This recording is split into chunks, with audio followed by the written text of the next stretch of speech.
So, ladies and gentlemen, I'm going to ask you now to stand for the arrival of the ceremonial party and welcome the Lord Mayor Caroline Conroy, Councillor, Chief Executive Owen Keegan, Duncan Stewart, the Lord Mayor's aide-de-camp Brian Gilbert, sword and mace bearers Carl Wilson and Alan Murphy, and all three are members of Dublin Fire Brigade.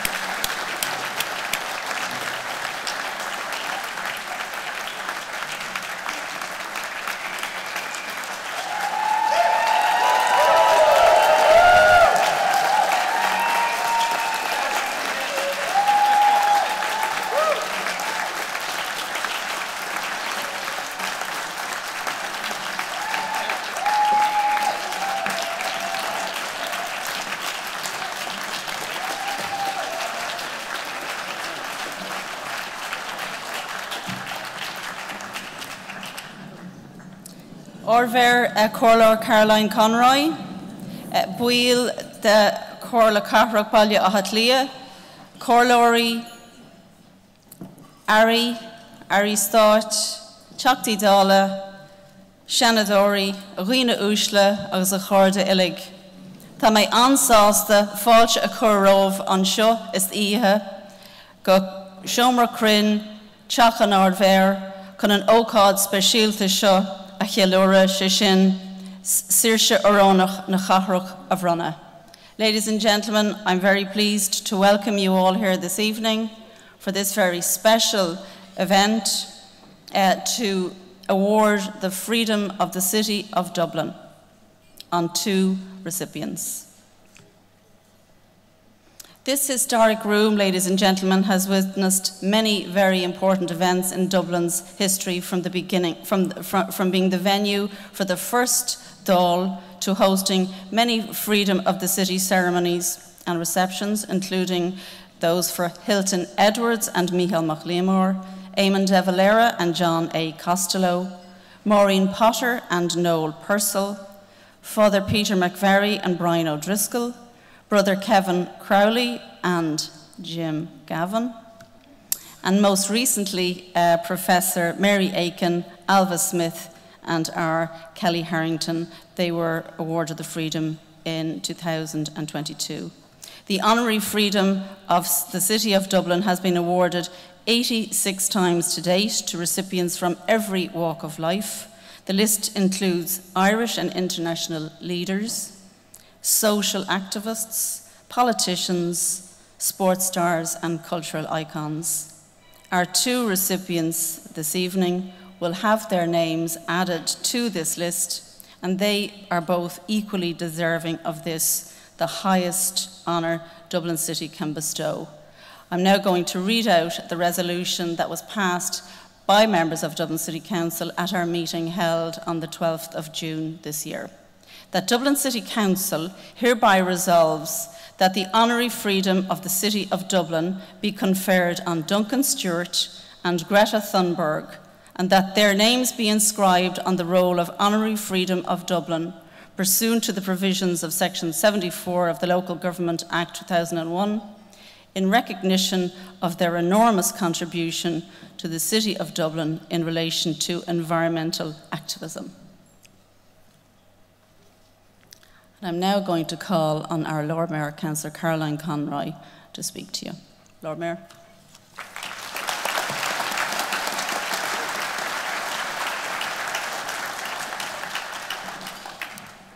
Thank you very much, Councillor Heaney. Fellow members of Dublin City Council, Chief Executive Owen Keegan, family, friends of Duncan and Greta, distinguished guests, ministers, deputies, senators, friends and colleagues. I'm delighted to welcome you all here in this historic round room of the Mansion House this evening on this special occasion to confer on behalf of Dublin City Council the Honorary Freedom of the City of Dublin on two inspirational people. One of the privileges of the Lord Mayor is to propose names for the conferral of the Freedom of the City. It is the highest honour that can be given by the City of Dublin. Since 1876, only 86 people have received this honour, and only 7 of these have been women. All 86 recipients have been people who either contributed significantly to the life of Dublin City or were important international visitors. The first recipient was Isaac Butt in 1876, and the most recent were Kelly Harrington, Elva Smith and Professor Mary Aiken in June 2022. At the meeting of Dublin City Council on Monday the 12th of June, I formally proposed that Greta Thunberg and Duncan Stewart be admitted to the Honorary Freedom of Dublin and that their names be entered into the Roll of Honour.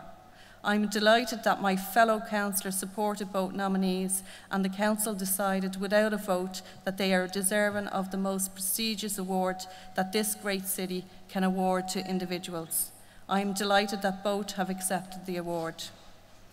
They are worthy additions to the Roll of Honorary Freedom of the City of Dublin and can take their place with pride amongst the other great names who have signed this roll. They have both made significant contribution to the future of our city and more widely to our country and to our world in very different ways. The ancient duties of those awarded the freedom of the city include being ready to answer the call to defend the city from attack, and I'll talk about this later. The ancient freedom of the city held many ancient privileges, including the right to marry without obtaining the king's licence, the right to a trial by jury, the right to bring goods into Dublin without paying customs duties, and the right to pasture sheep on common ground in the city in St. Stephen's Green or Hoggin Green, which is now known as College Green. Both Greta and Duncan are people of the highest integrity. They have given their all, through thick and thin, in raising awareness of the twin challenges that define our age, climate and biodiversity. They have demonstrated a resolve, a determination and a resilience. They are passionate in their pursuit of a better future for the people of Dublin and of this entire world. They have spoken up for causes that, at best, don't always get the attention that they deserve, and at worst are met with considerable opposition, not least from vested interests. But they don't just talk, they walk the talk, and most importantly, they act. As I said on the night of their nomination, I can't think of any other Irish person who has done more over such a long period of time to spread the word about environmental issues than Duncan. And Greta has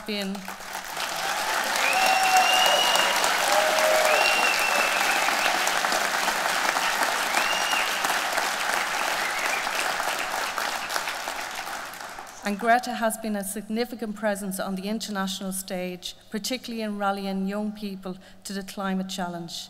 They are both quite rightly admired widely for their contribution to public life. Our first recipient tonight is Duncan Stewart.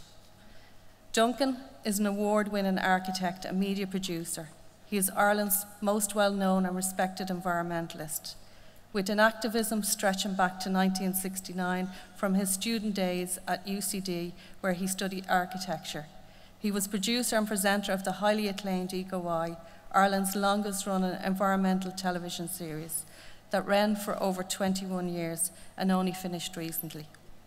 This programme was hugely popular, and it covered topics that he felt passionately about, such as biodiversity protection, eco-grassroots initiatives, green technologies and climate change. Duncan has been a powerhouse and a symbol of all that is good in public service. Like many Irish people, I have followed Duncan throughout his career on television and more widely in the media. He was advocating and educating us on climate, biodiversity and sustainability before almost anyone else, at a time when it was neither popular nor profitable to do so. So before I call Duncan to come forward, I ask you to watch this video on the screen now.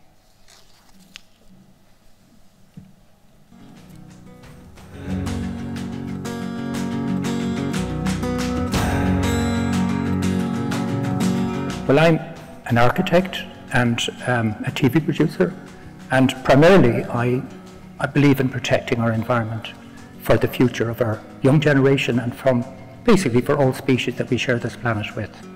When the Lord Mayor called me and asked me would I accept a nomination for the award, I was really shocked and certainly very honoured, and I would like to thank the Lord Mayor, Caroline Conroy, for what she's done, and for the Council generally, but I don't deserve it.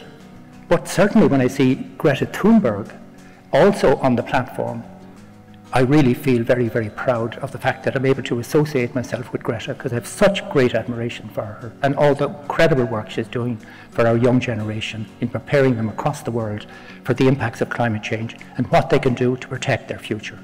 But when we look at the situation where we look into the future and what's coming down the track with climate change and with biodiversity loss and with the impacts of plastics and microplastics, we really have to understand that we as a species are out of control, and we're doing such massive damage to the environment now that it's going to make it very difficult for our younger generations unless we make a massive fundamental systems change, transformation in our use of energy and for transport, for heat and for power, in getting away from fossil fuels as quickly as we can, and in changing away from cement for our buildings and concrete to timber buildings, and also to look at our transport systems in Ireland, where we need badly to be able to replace a lot of our journeys from the car, away from the car use, to public transport and to cycling and to walking.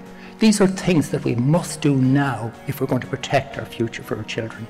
But I am hopeful that, you know, with those young children, and hopefully to see much more environmental education in schools happening, to bring much more awareness of the issues of climate change and biodiversity loss and the plastics and all these other problems that we're creating, and the solutions of what we can do.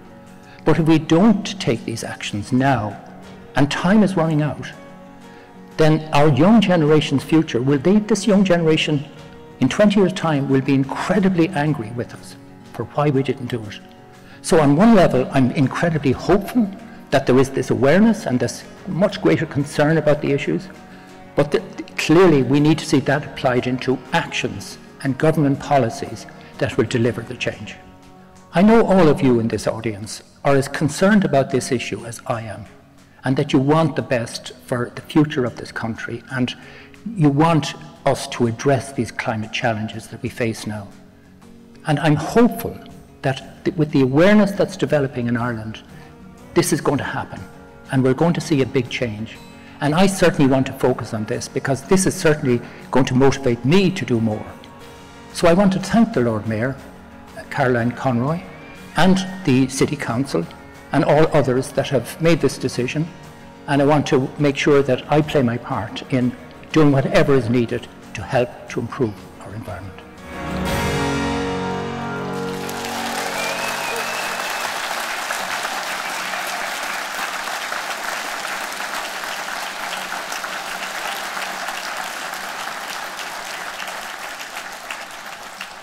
I now invite Duncan to come forward to sign the roll of Honorary Freedom and accept his award and scroll.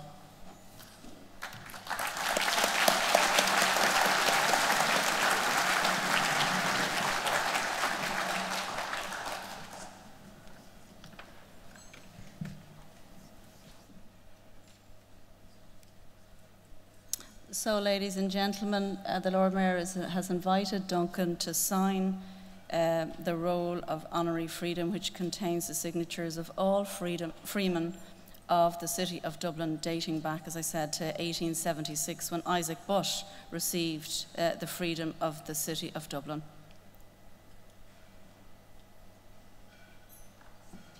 The Lord Mayor is now presenting Duncan with a piece of black bog oak from Irish peatlands, created by artist Tony Downey, based in Tipperary.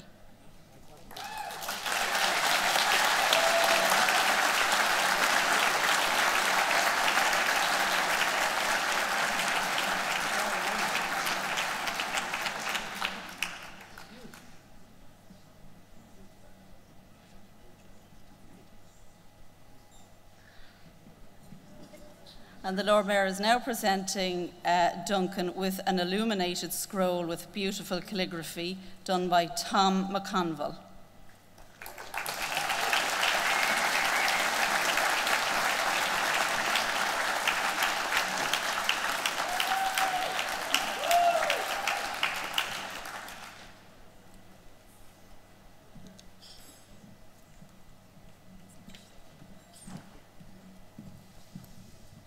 So I'm going to ask Duncan if he can come and say a few words.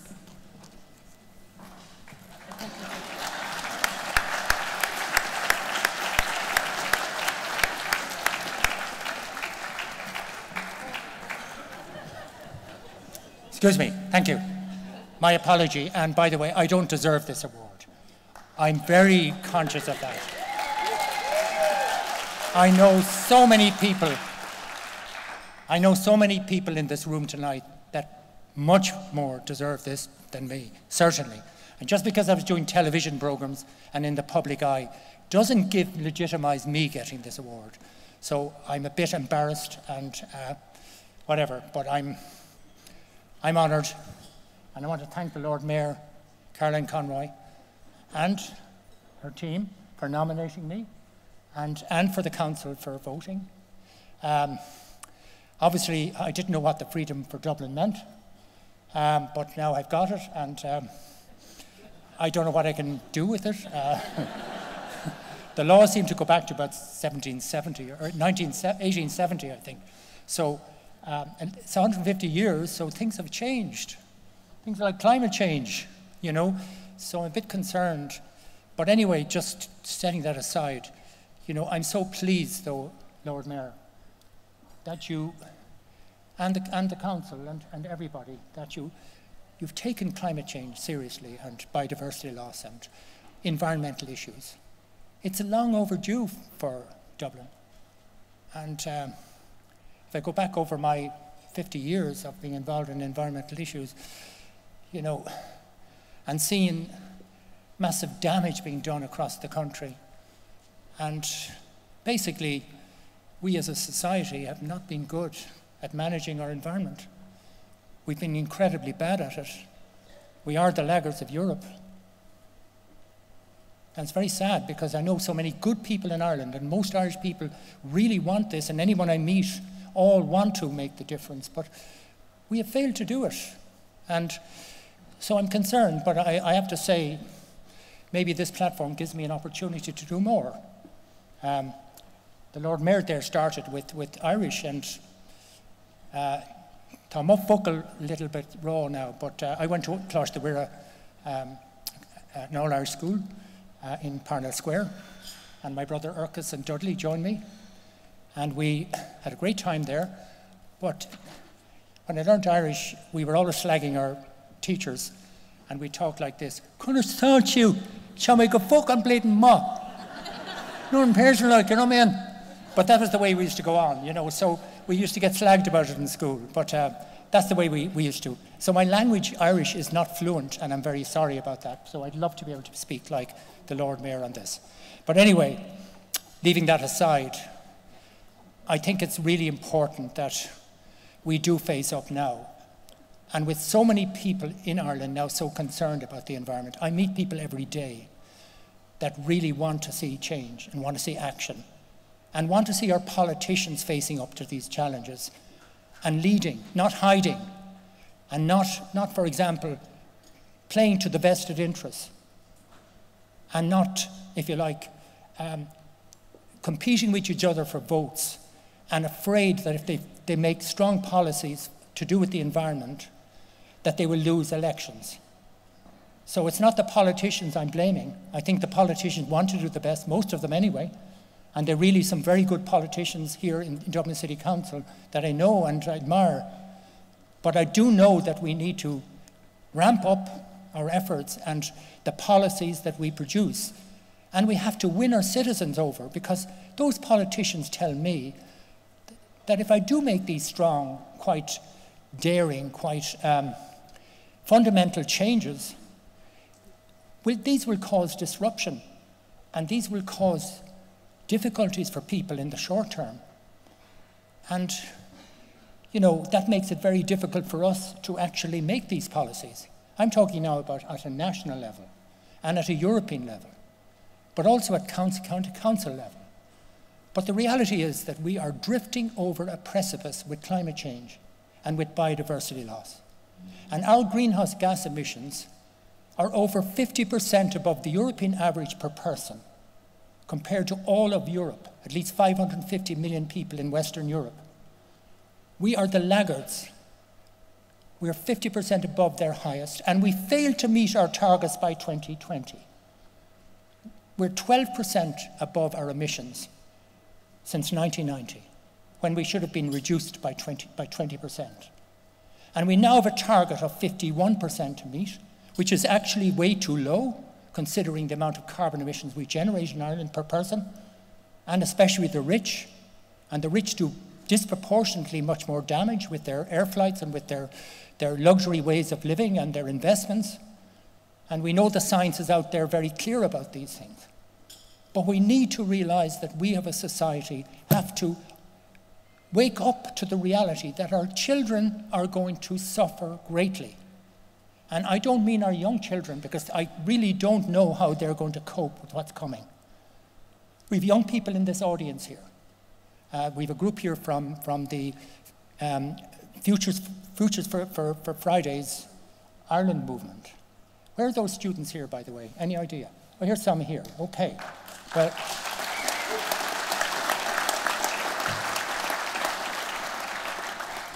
these are the generation we need to be looking at. And when we are bringing government policies in place, we have to put our focus on this generation. That generation will live into the 22nd century. What's it going to be like beyond 2050? What's it going to be like by 2030, when we fail to meet our targets and we go beyond the 1.5 degree limit, which is where we're heading? And within this next 5 years, with the El Niño now phase of the Pacific Ocean now gone into the warming phase for the next few years, we are going to see record temperatures over the next couple of years, simply because that cycle of El Niño that cycles between the La Niña cooling period, a couple of years, and the El Niño. But if we look at that situation and say, that's a natural phenomenon in the Pacific that affects our global climate. But that is riding on top of the emissions that we're generating in climate change, which is the real issue. So we will see these temporary peaks, and we will probably go beyond, break the 1.5 degree threshold that we have strictly, globally locked into, saying we must not go beyond. Otherwise, we are heading for dangerous climate change. And I've forgotten to kind of say that if we look at the losses of biodiversity globally, since I was a student, we're now down to about 32% of populations of wildlife that were there in 1970. So we've lost over 2/3 of our wildlife populations, globally and in Ireland.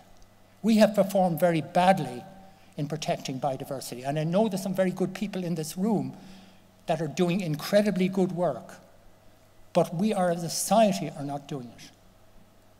And if we look at the situation at the moment, the world 6 months ago in Montreal voted to bring put measures in place, all governments, to protect nature and wildlife in our oceans and in our land, in our forests and everywhere. But we have in Ireland, not over those years, and we have signed this with Europe. But if you look at what's happening in Europe now in the Parliament, there's voting going on regarding the implementation of what we agreed in December at COP15 in Montreal. And that depends on our MEPs to vote for this. And it's so critical to our young people that we protect our ecosystems, our nature, our wildlife, our insects. And by the way, our insects are down to less than 20% of what they were in 1990 in populations. This is shocking and disgraceful, that human beings, one species, is literally bringing this planet to its knees.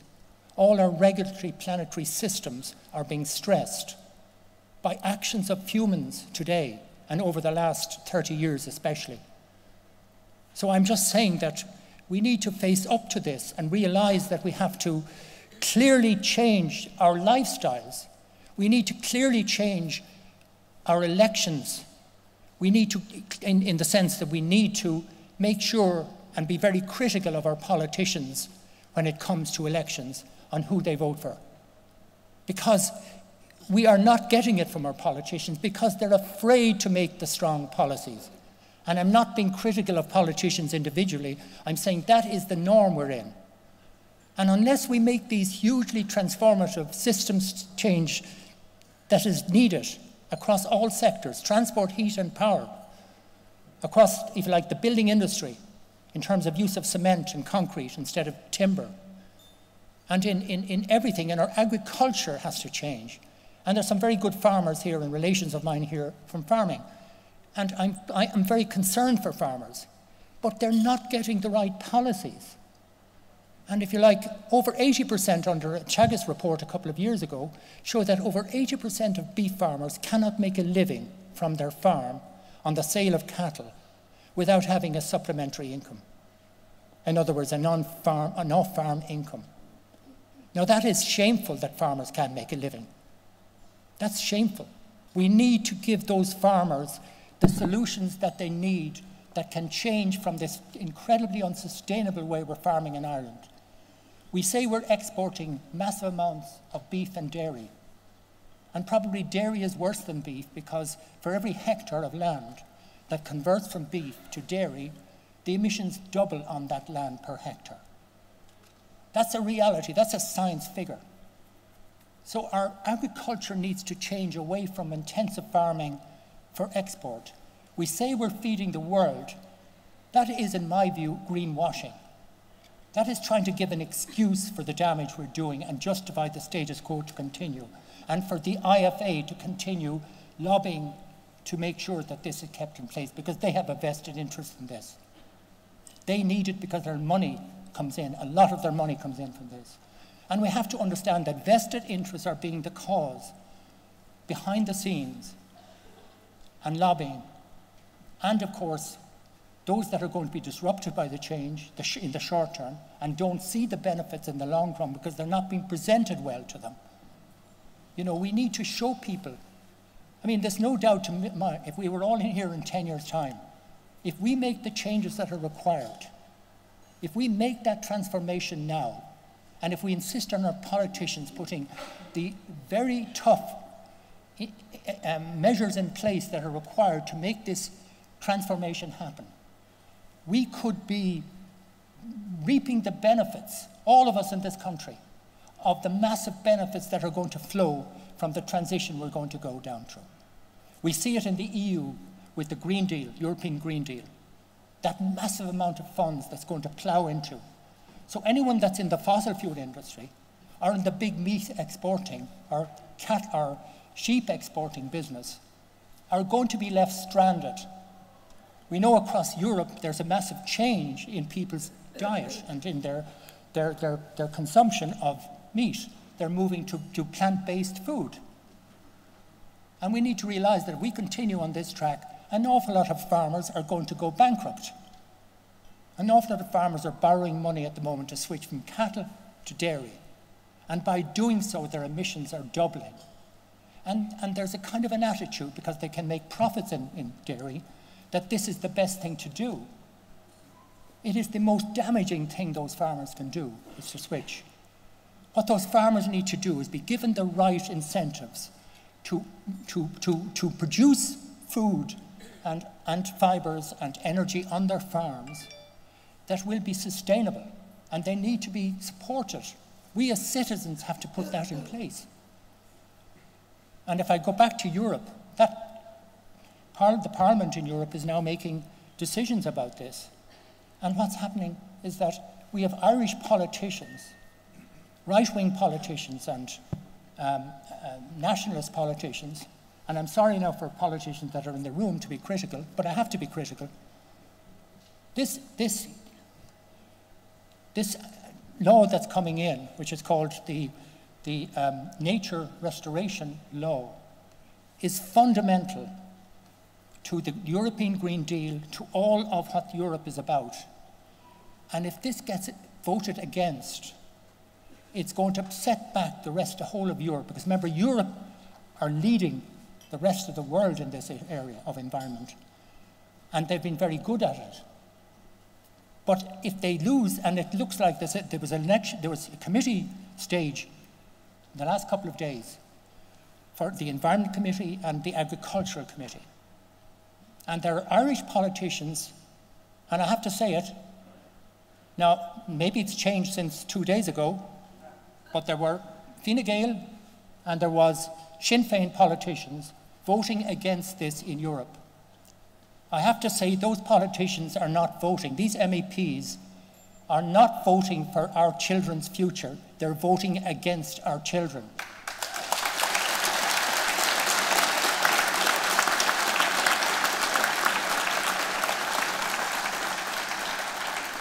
I don't want to rant on about negative things. I'm just sorry, but I had to let loose on this thing because somebody has to speak out. And we need to know who these politicians are, and we need to hold them accountable.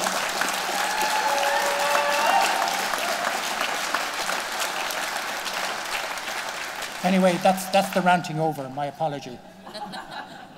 Maybe after a few nice glasses of wine, I might continue later on. But I can say that in this room, there are incredibly good people. I've quite a few of my own relations from all over the country that have come here.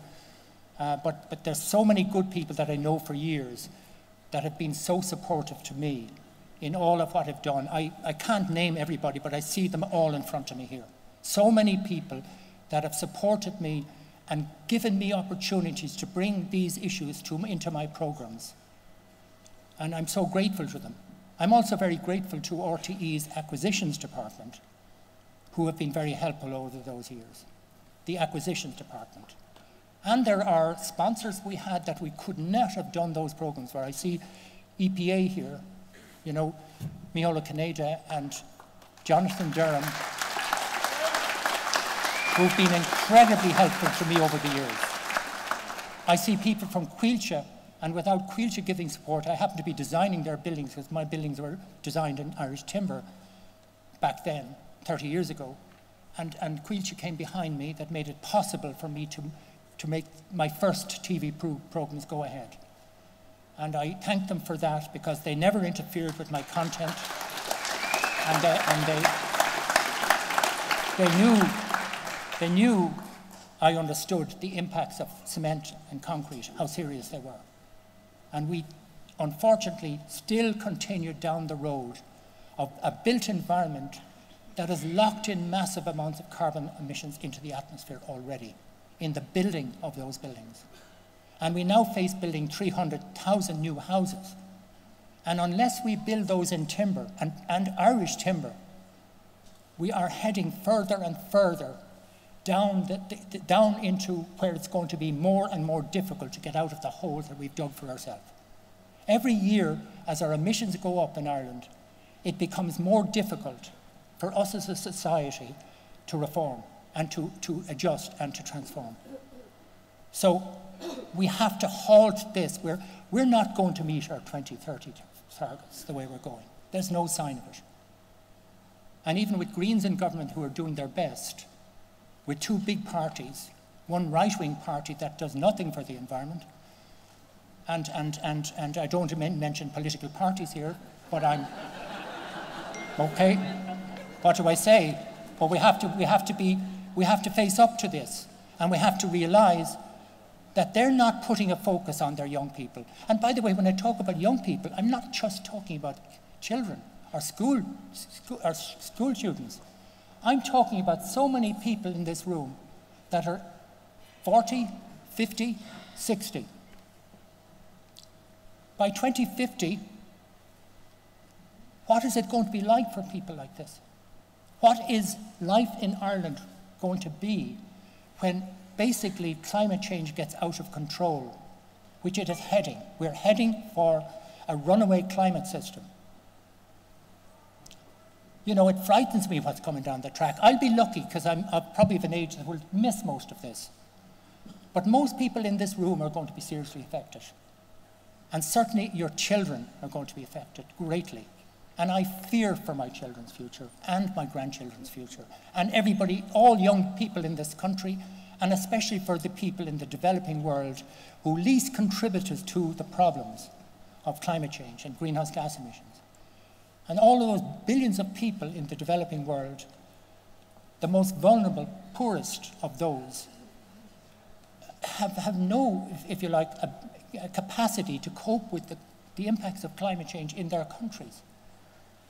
And probably this will lead to millions, if not billions, of people migrating into the developed world within the next 20 years.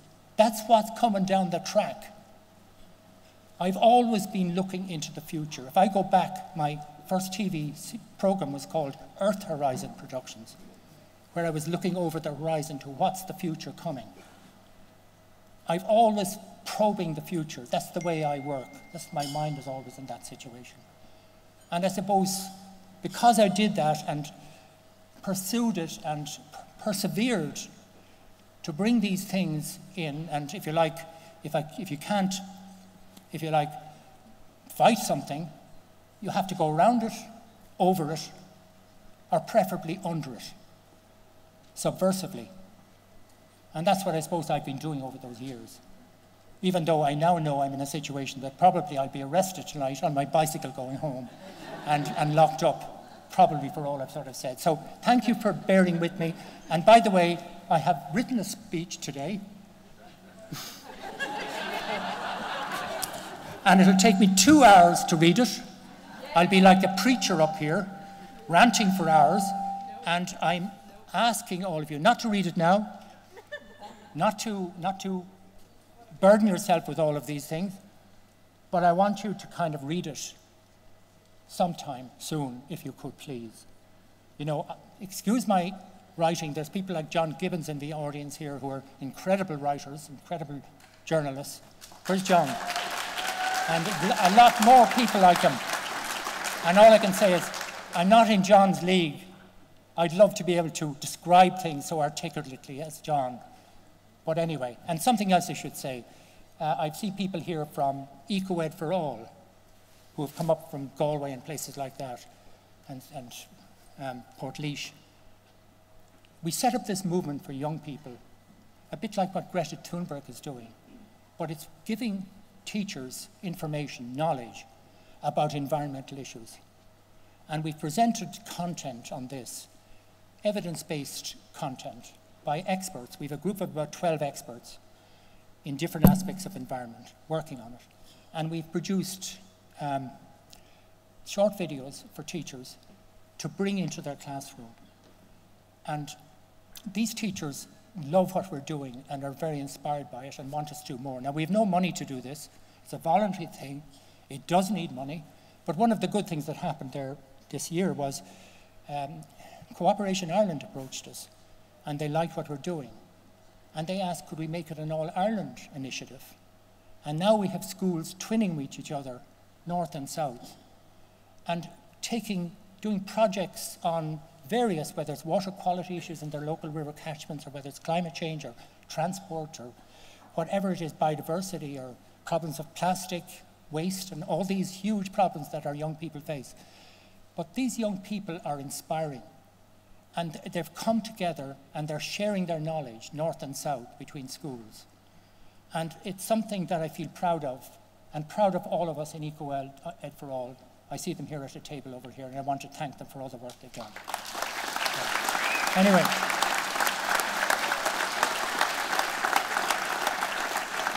I've probably left out an awful lot of things, but I would like to go back to my family and just say that my mother and father would love to be here tonight.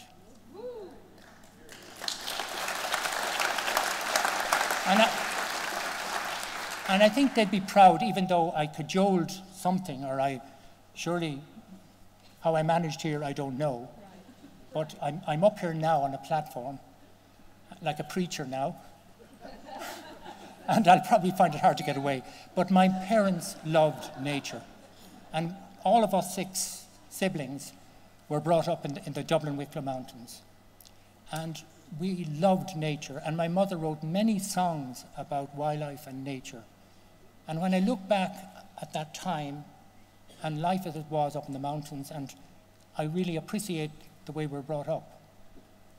But I learned an awful lot from my parents, and from my brothers and sisters, and from my nieces and nephews now. And if you like, I'm so grateful that they did this, and I think they'd be very proud to be here now, even though I have probably cheated my way into getting this some way, even though I didn't know I was getting this award. But probably as I cycle home tonight, oh yes, by the way, my mother wrote songs about the curlew and different aspects of nature. Beautiful melodies, beautiful lyrics. And, you know, she wrote over 300 songs, I think. But I probably know maybe 50 of them. But every time I think, I might play on my clarinet one of my mother's songs, I think of my mother on that day that she wrote that song, which is nice. It brings back memories to me. And most of those were about nature and the river and flowing streams and, you know, all the aspects of nature that I learned so much about. But I think I was very, very lucky to be brought up in that way. And I would love to see everybody have that chance to have such an upbringing. And I just want to thank my parents. Yeah.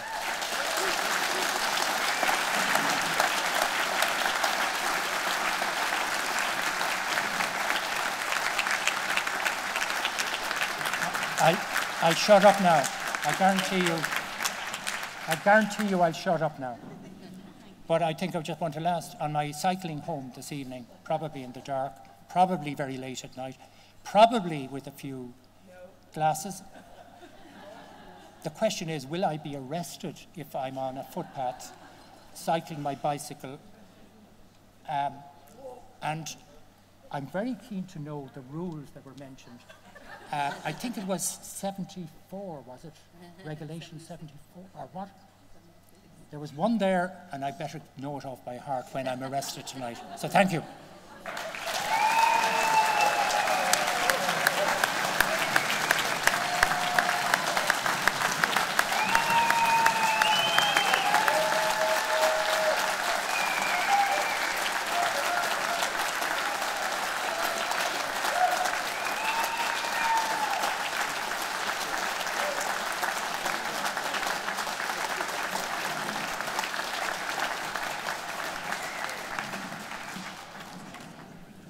Thank you very much, Duncan, and you more than well deserve this honour. You more than well deserve it. So Greta is our next recipient, Greta Thunberg. Greta is the world's most prominent global climate campaigner of our time. She is also a young person who sacrificed so much of the last number of years, including her schooling, to bring a new energy and spirit to the climate cause by inspiring a broad youth movement focused firmly on climate action. And action is what we need, action now, and action faster than anything we've done to date. This is our challenge, a challenge that the people of Dublin and Ireland and this whole world face. Greta has done more to communicate this and bring attention to this than any other person I know. Far from being a distraction from the urgency of climate action, Greta has used every platform she has been given to focus on our minds, 100% on the urgency of climate change.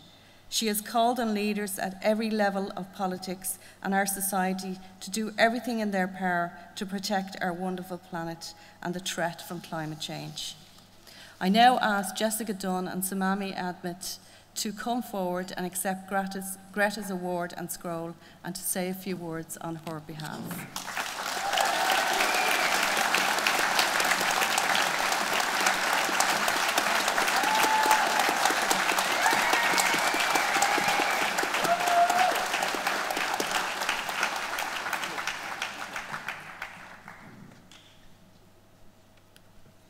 So, ladies and gentlemen, the Lord Mayor is presenting a nature-inspired drop pendant comprising 3 delicate gumnuts suspended from a hand-forged hoop, and this piece of art was created by Shamara Carlo, who is an artist from West Cork.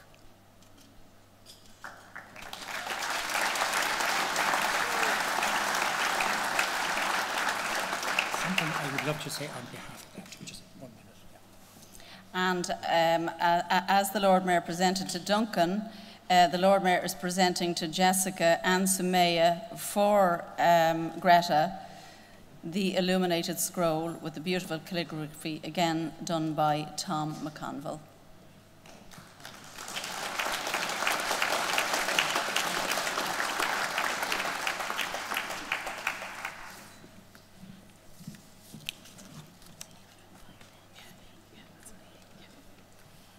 So I'm just going to ask Jessica and Samami to come and speak on behalf of Greta.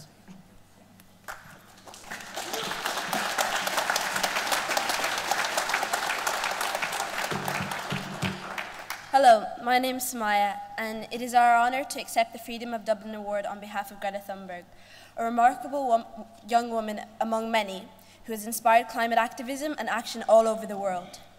This recognition not only acknowledges her and millions of others' tireless efforts, but it also signifies a significant step towards recognizing the urgency of addressing our planet's greatest crisis. Greta aided to ignite a global movement for climate justice, like many before her, in different waves. She and millions of others courage to speak truth to power, unwavering resolve, and their steadfast commitment to scientific evidence have propelled the climate debate to the forefront of the global consciousness. Receiving the Freedom of Dublin Award signifies a critical milestone in recognizing the importance of youth voices in shaping the future of our planet. It acknowledges that age should never be a barrier to advocating for the protection of our environment and securing a sustainable future. This award sends a powerful message, a message not only just to Dublin, but to the entire world, that youth voices hold the key to meaningful change, and our perspectives are indispensable in the pursuit of climate justice. However, while we celebrate this momentous occasion, it is crucial to acknowledge that we still have a long way to go. The fight against climate change remains an uphill battle, and the urgency to act has never been greater. Our planet continues to face unprecedented challenges: rising temperatures, extreme weather events, biodiversity loss, and the irreversible impacts of human activity. This city itself is estimated to be underwater by 2050. The task at hand demands unwavering dedication, collaborative efforts, and bold actions, not just from individuals, but from communities and governments worldwide. We must recognize that the Freedom of Dublin Award is not just an endpoint, but rather a call to intensify our efforts.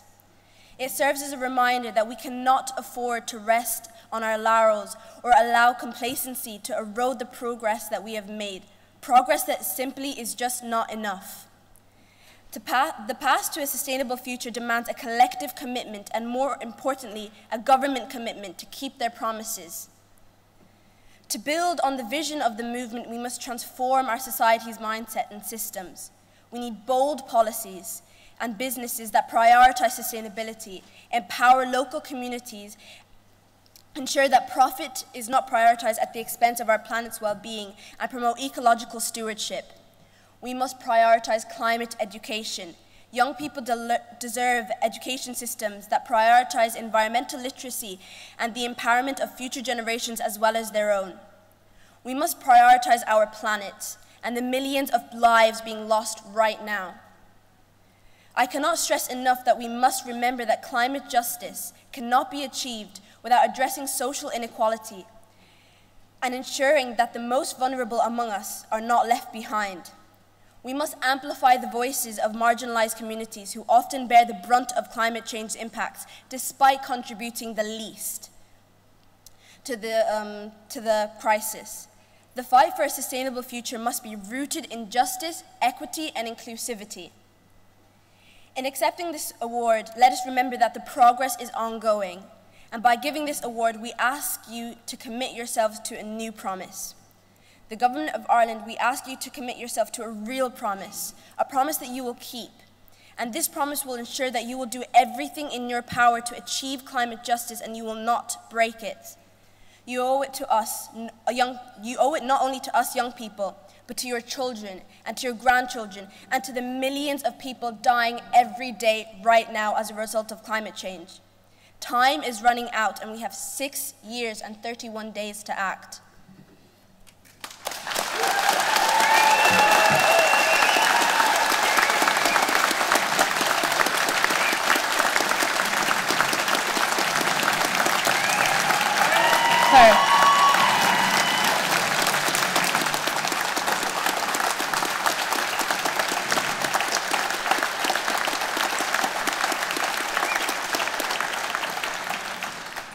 I was asked today to talk about Greta's work and how it inspired me. The people that I have met that continue to fight for climate justice in the face of an apathetic system are truly what give me strength to keep going. But I'm sick of us being treated as inspirational. We've been saying since the start of this movement that we are not here to inspire you. We're not here to give you hope. We're here because it's either this or watch as the crisis worsens with no action from our leaders.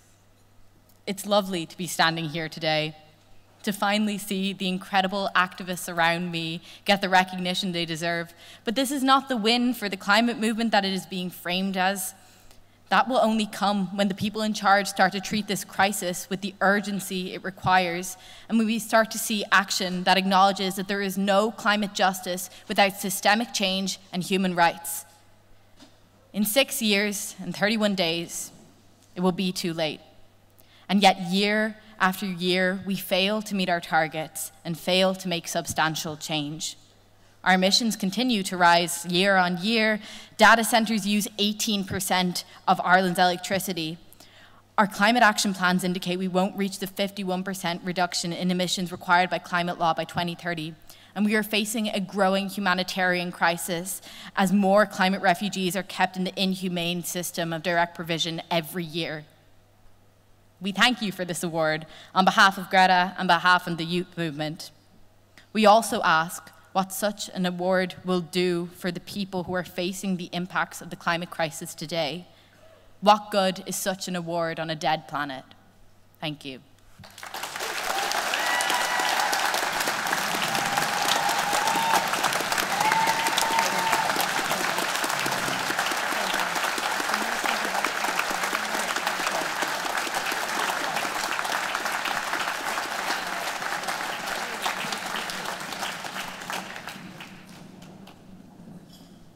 Thank you very much.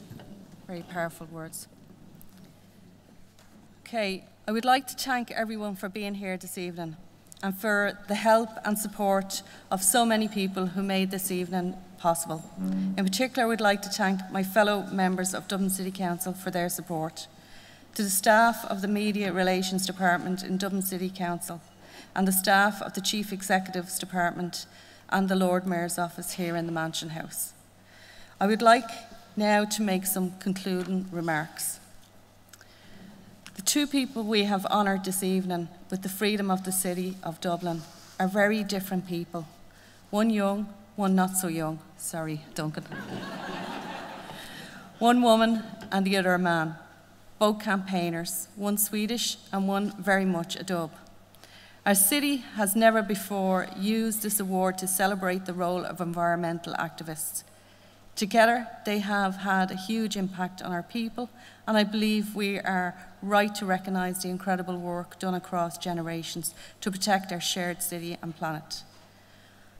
One of the traditional roles of those honoured with the freedom of the city is to defend the city from attack. Dublin is very much under attack in 2023, not just our city, of course, but our country, and not just our country, but our continent and our entire world. The attacks we suffer don't always resemble the attacks of old. They are destructive and they are dangerous, but they are very different. We have gone through wars and bitter conflicts, pandemics and grinding poverty, tragedy and shameful oppression. And for many of our people here in Dublin and right around the world, these afflictions still dominate their lives, keep them from living a decent life. We have a duty to pursue justice, to do what we can to fight for the dignity of all the human race, to leave the world a better place. These are struggles that have, through the ages, challenged and continue to challenge us humans.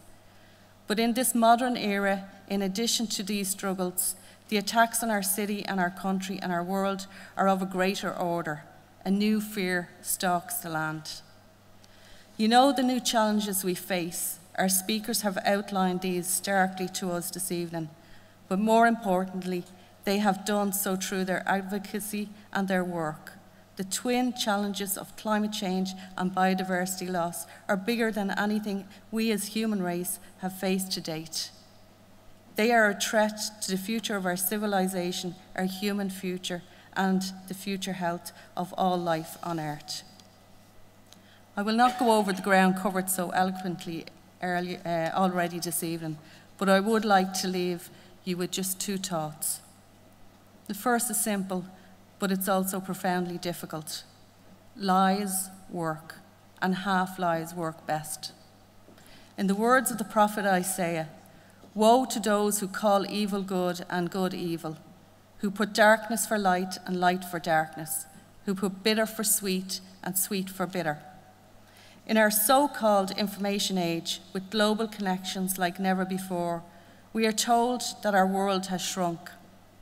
That may be true, but what concerns me more is that our minds may also be in danger of shrinking. I have no illusions that misinformation is a new phenomenon. In 1710, Dublin's Mansion House was built by Joshua Dawson, and in the same year, less than 1 kilometre down the road, the great Dublin writer Jonathan Swift wrote that as the vilest writer has his readers, so the greatest liar has his believers. And it often happens that if a lie be believed only for an hour, it has done its work, and there is no further occasion for it. Falsehood flies, and truth comes limping after it, so that when men come to be undeceived, it is too late. The jest is over, and the tale has had its effect. Or as the American proverb puts it, a lie is halfway around the world before the truth has got its boots on. Us humans are suckers for lies, and particularly for plausible lies that play to our own conceptions and our own prejudice. Itty-bitty lies that confirm our own view of the world. Partial lies that tell us what we want to believe, or that are a handy crutch for us.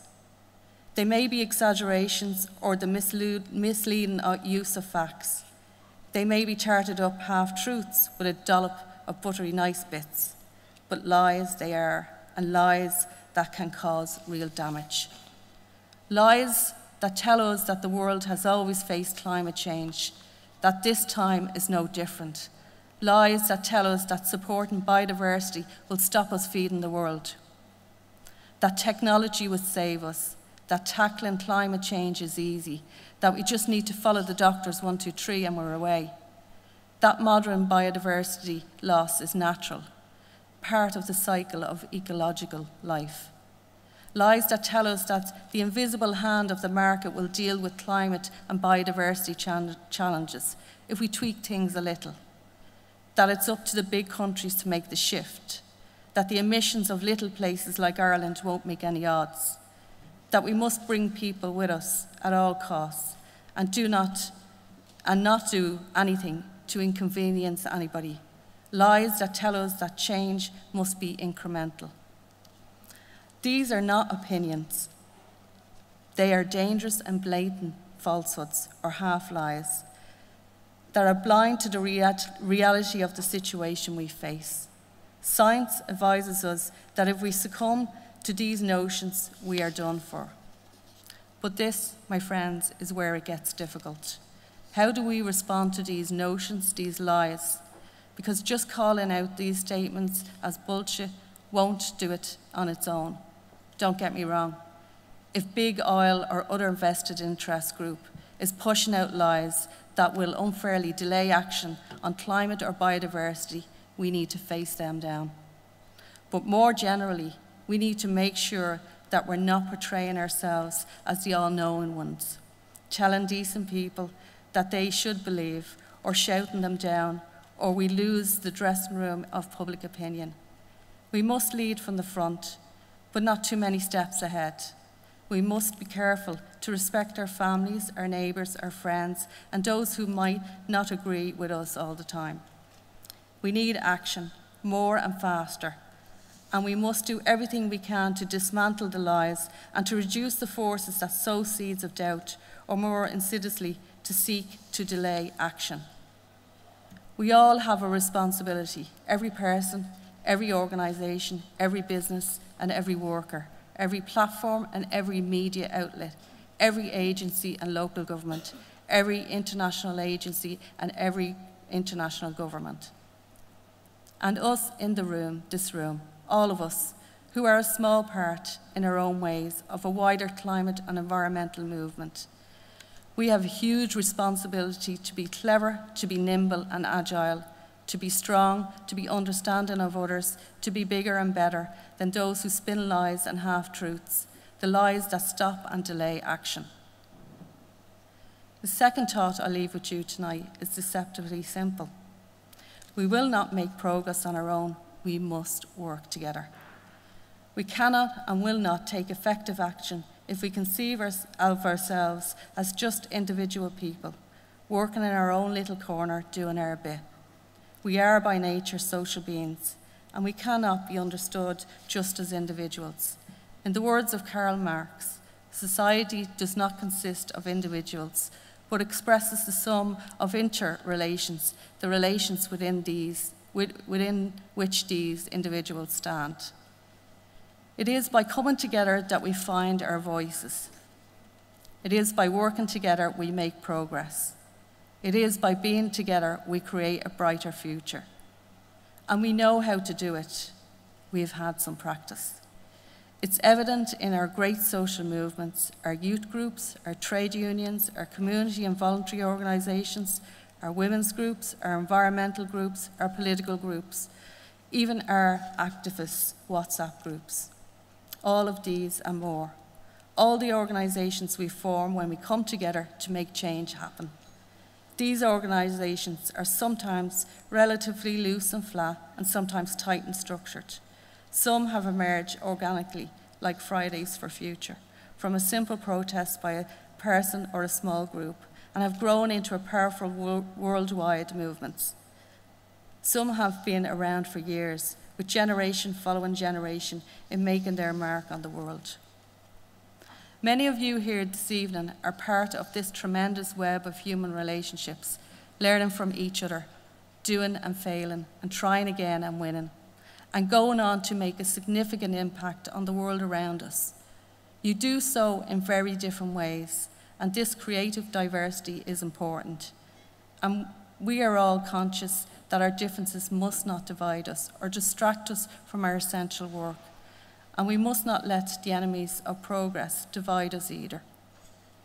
We're not here tonight just for a good time, although I've no doubt that we will do that too. We're not just here to honour the tremendous new free woman and free man of the city. And we're not just here this evening to bask in the glow of the bright stars that are Duncan Stewart and Greta Thunberg. We are here to show solidarity, standing alongside them, and celebrate all the people who give a damn, all the people who make change happen, all the people who go out on a cold, damp night and make their communities better, all the people who fight for justice and stand in solidarity with their fellow man and woman, all the people who make a contribution to make this world a better place for all of human race and all living things, now and in the future. I am inspired by your vision, all of you, your commitment and your work. You know you're doing the right thing. Let's celebrate tonight. Tomorrow we continue our fight. Thank you.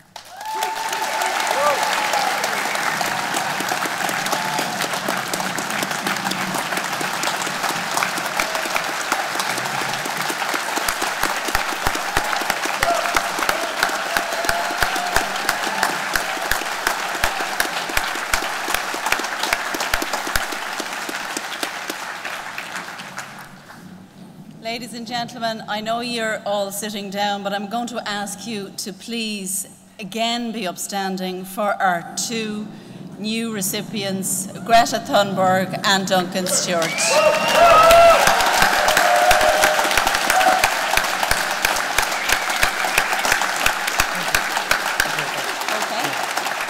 Maybe can I just say that? Just to say, you know, I meant to praise Greta Thunberg and the incredible work she was doing. And it was great, though, to hear those two young people articulate so well what the movement has been doing.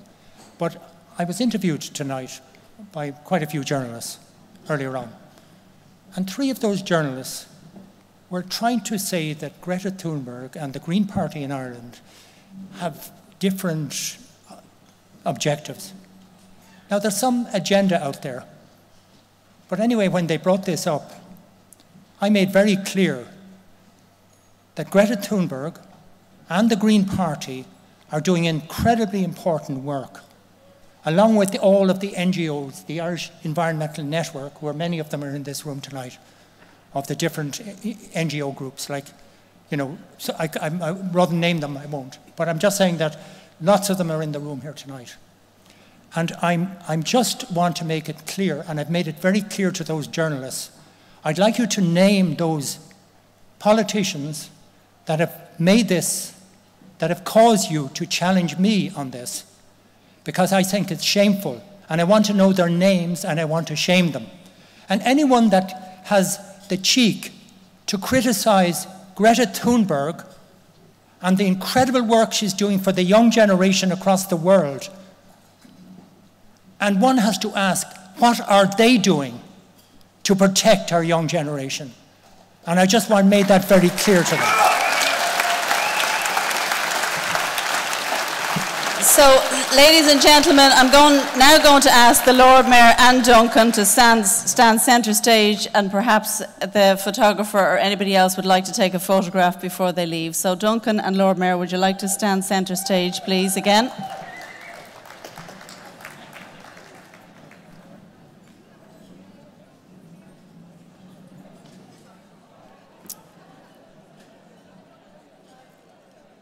Okay.